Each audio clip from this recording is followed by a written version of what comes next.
এই যে যারা গুম হয়েছে বা গুম করা হয়েছিল তাদেরকে খুঁজে বের করতে বা তারা আসলে জীবিতরা মৃত এই সন্ধানটা কিন্তু যারা গুম নিয়ে কাজ করেছে বিশেষ করে মায়েদের থেকে শুরু করে বিভিন্ন সকল তারা চাচ্ছিলেন জানতে ওই সরকারের কাছে একটা এক্সপেকটেশন ছিল। তো তাদেরকে খুঁজে বের করতে বা তাদের স্ট্যাটাস জানতে এবং মৃত না জীবিত আজ সরকার কি ব্যবস্থা নিচ্ছে?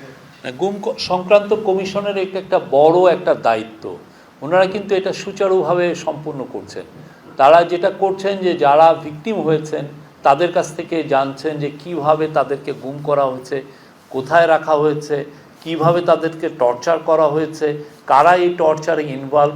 তো সেই সূত্র ধরে যারা যারা টর্চারে ইনভলভ ছিল তাদের অনেক, যারা পারপিটেটর ছিল তাদেরকেও অনেককে সামন করে তাদেরকে ইন্টারভিউ নেওয়া হচ্ছে, যাদেরকে বা এই পুরো ফোর্সগুলোর সাথে কথা বলে ইন্টারভিউ নেওয়া হচ্ছে। মূল উদ্দেশ্য হলো কি, যেই মিসিং হন না কেন কোথায় রাখা হয়েছে। অলরেডি দেখেছেন যে আয়নাঘরগুলো বের হয়ে আসছে, কিন্তু কথা হচ্ছে যে যারা মিসিং হয়েছেন 300 জন, তারা কোথায় আছেন, তারা কি জীবিত আছেন না মৃত হয়েছেন। তো এই বিষয়টা আমরা জানার চেষ্টা, এটা তাদের আপ্রাণ চেষ্টা। আজকে চিফ অ্যাডভাইজার আবারও বলেছেন যে এটা আমাদেরকে জানতে হবে, এরা আমাদের ভাই, আমাদের বোন, এরা কোথায় গেল।